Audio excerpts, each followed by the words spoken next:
ऐसे हैं कि जिनमें तमाम दलों ने अपनी पूरी ताकत झोंकी है, ठीक उसी तरह से जैसे कि लोकसभा और विधानसभा के जब चुनाव होते हैं उनमें तैयारियां की जाती है। जाहिर तौर पर परिणामों को लेकर यहाँ पे उम्मीदें भी बहुत ज़्यादा होंगी तमाम पार्टियों की तरफ से। अगर देहरादून में देखें तो आप ये बता रहे थे कि यहाँ पर वोट प्रतिशत सबसे कम रहा है, इसके पीछे क्या वजह हो सकती है, जबकि पार्टीज की तरफ से जो सक्रियता है वो पूरी तरह से खूब देखी गई है?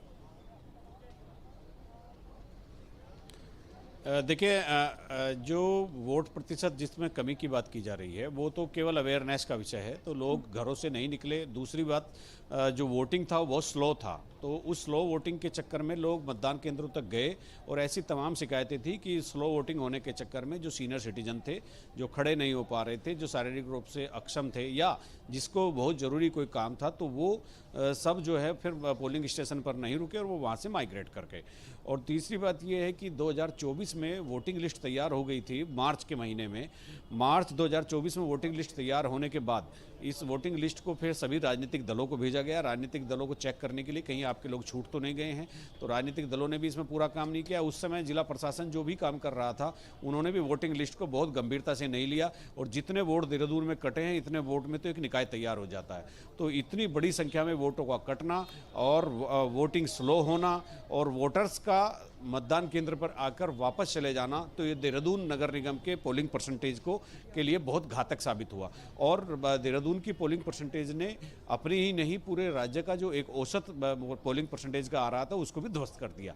तो ये दो तीन चीज़ें मुख्य तौर पर रही हैं। वोटिंग लिस्ट में हजारों लोगों के नाम नहीं थे, वोटिंग बहुत स्लो थी, लोग मतदान केंद्रों पर आए वापस चले गए और इसके बाद जो अवेयरनेस थी, जो लोगों के भीतर जागरूकता थी, वो एक बड़ी चीज़ के रूप में देखा जा रहा है। हालांकि डेमोक्रेसी के लिए ये बहुत ही एक गंभीर बात है कि किसी प्रदेश की राजधानी में सबसे कम पोलिंग हो, तो ये एक बड़ी चिंता वाली बात है। इसको लेकर के यहाँ तमाम राजनीतिक दलों में वाद विवाद भी और आरोप प्रत्यारोप भी चल रहे हैं, तमाम सारी चीज़ें हो रही हैं। लेकिन अभी थोड़ी देर में चूँकि अब वो चीज़ें बीत चुकी हैं, अब उनका कोई मायने नहीं रह गया, उस पर एक कॉम्प्रिहेंसिव एक पड़ताल जरूर बनती है कि किस तरह से ये सब चीज़ें हुई हैं।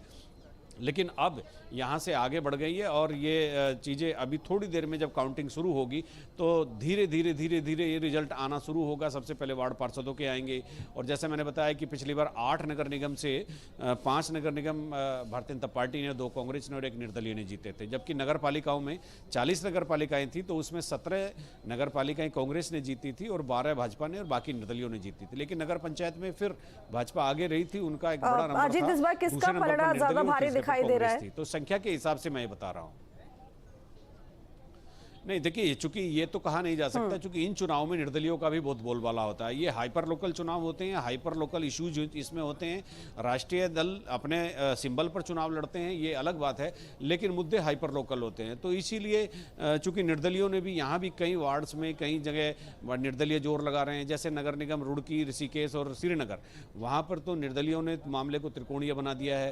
तो लेकिन अगर ओवरऑल आप देखते हैं तो भारतीय जनता पार्टी और कांग्रेस के बीच बहुत ही नजदीक की टक्कर सभी निकायों में देखी जा रही है। जी ठीक है, महावीर आपका रुख करूंगी क्योंकि इस बार जो मतदान है मतपत्रों से किए गए हैं तो हो सकता है कि काउंटिंग में कहीं ना कहीं थोड़ी देरी हो, तो ऐसे में माने कि रुझान 2 बजे के बाद ही आना शुरू होंगे।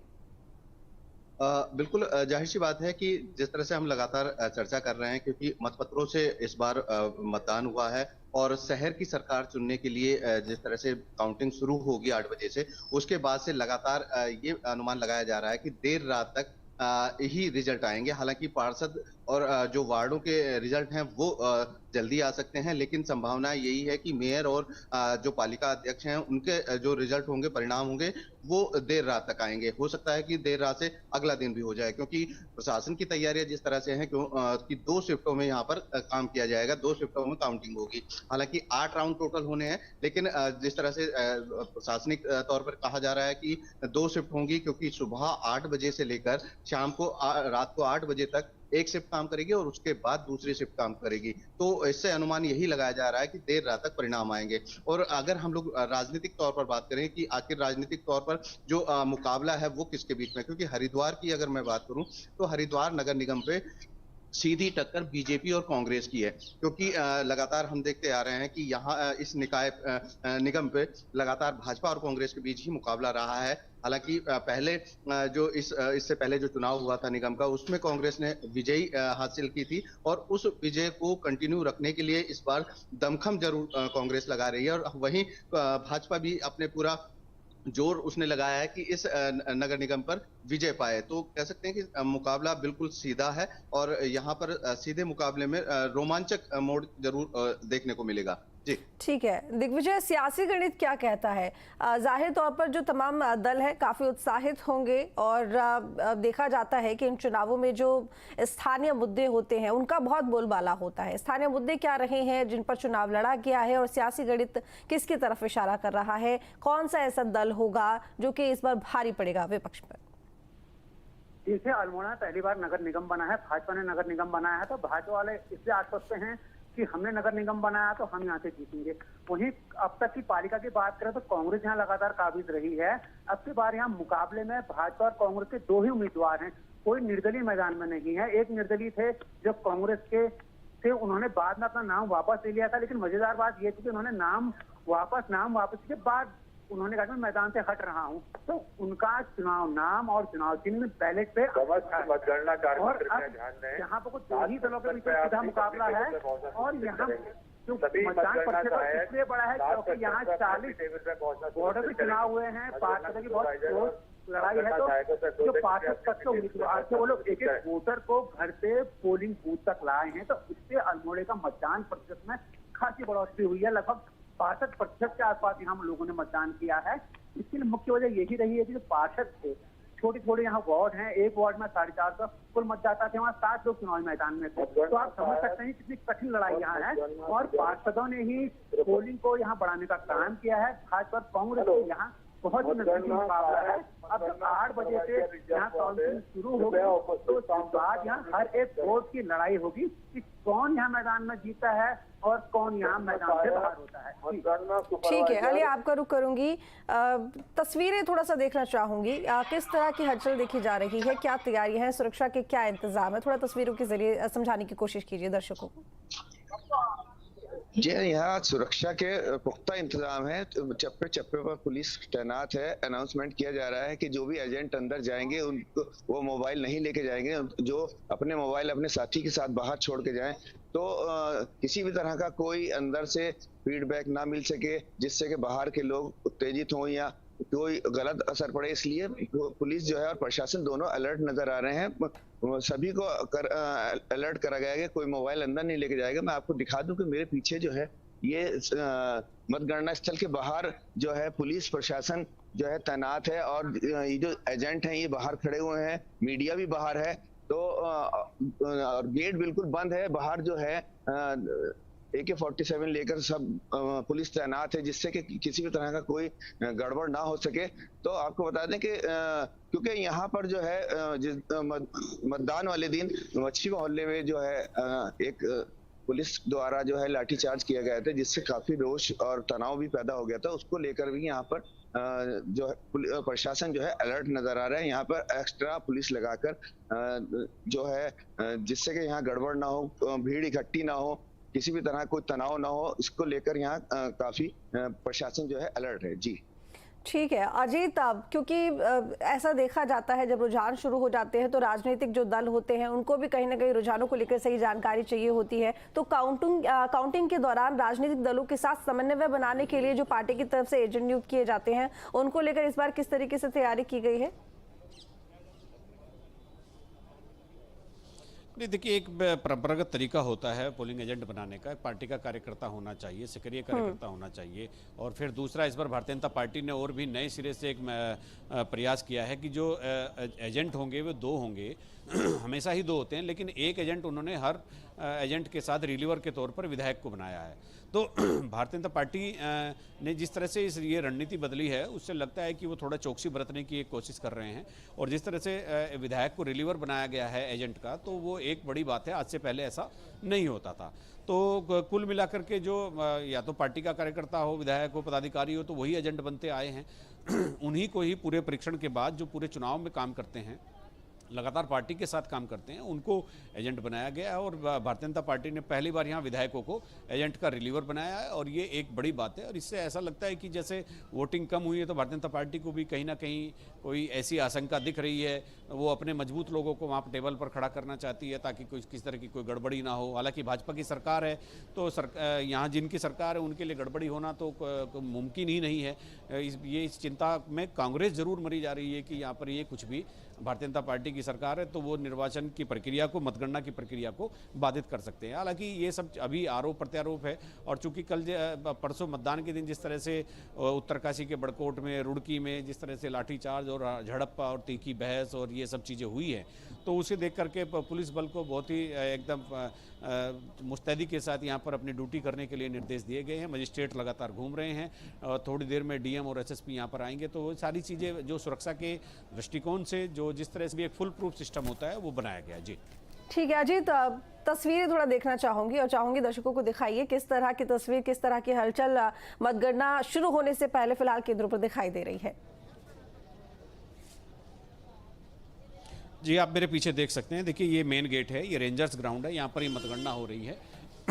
यहाँ पर एजेंट्स जो हैं उनकी भीड़ लगातार बढ़ती जा रही है और इतने ही एजेंट्स जो हैं, चूंकि हर टेबल पर एक अलग से एजेंट होगा, 2 होंगे, तो ये सभी अंदर जा रहे हैं। अपने पॉलिटिकल एक्टिविस्ट हैं, पॉलिटिकल कार्यकर्ता हैं सभी पार्टियों के, तो ये इनकी एंट्री हो रही है। जिनके पास परिचय पत्र है, जिनका एजेंट का पास पार्टी की तरफ से बना है, उन्हीं को अंदर जाने दिया जा रहा है।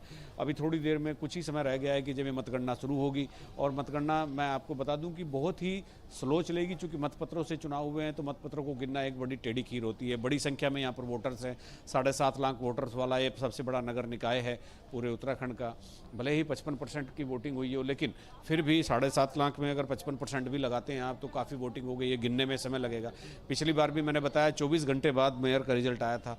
तो ये सारी चीज़ें आप इसके रेंजर्स ग्राउंड के मुख्य द्वार पर देख सकते हैं, जहाँ मतगणना स्थल बनाया गया है जिला प्रशासन की तरफ से। तो ये सभी लोग अंदर जा रहे हैं और जाने के बाद अभी थोड़ी देर बाद वहाँ पर विधिवत तौर पर काउंटिंग शुरू हो जाएगी। जी ठीक है महावीर, अगर मुद्दों की बात की जाए तो ग्राउंड पर कौन से मुद्दे इस बार सबसे ज्यादा छाए रहे हैं हरिद्वार में, जिन पर चुनाव लड़ा गया?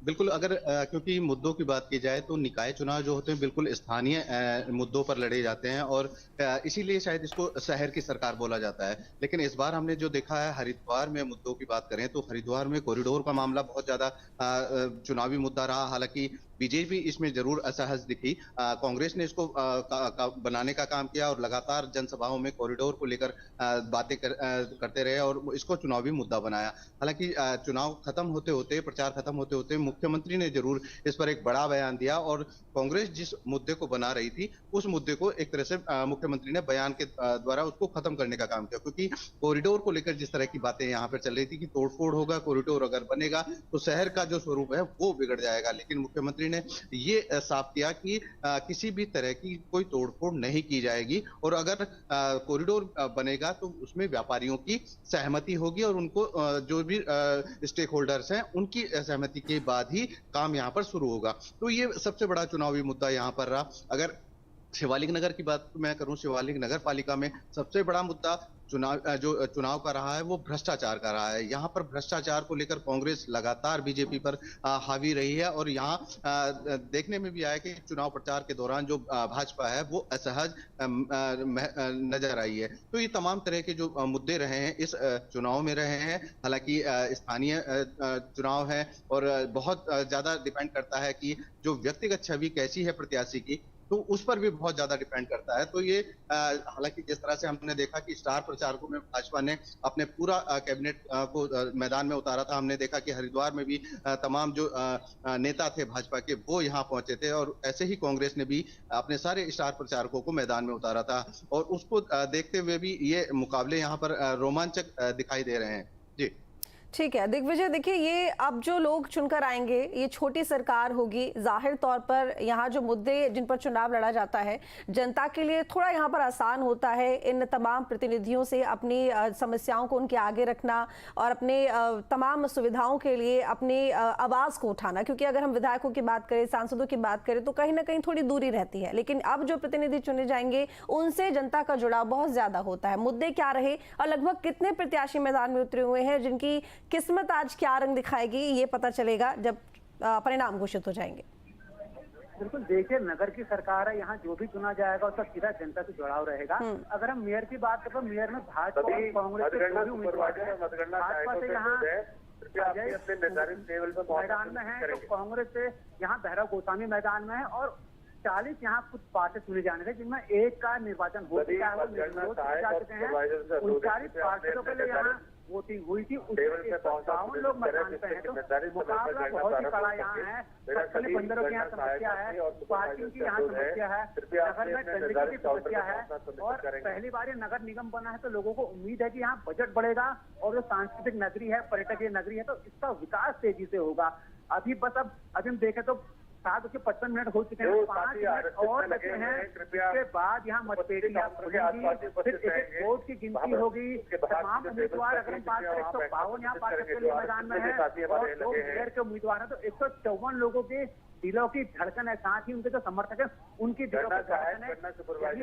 मतदान केंद्र में कैद है, धीरे धीरे जब मतपेटियां खुलेंगी, काउंटिंग होगी, तो हर एक वोटों के साथ यहाँ दिलों की धड़कन ऊपर नीचे होंगी और वो सारी समाचार हम लोग अपने दर्शकों को पहुंचाएंगे। जी ठीक है अली, अब स्थानीय मुद्दे क्या रहे हैं जिन पर चुनाव लड़ा गया है और जाहिर तौर पर जनता काफी उत्साहित नजर आती है, इन चुनावों में वोट प्रतिशत क्या रहा है?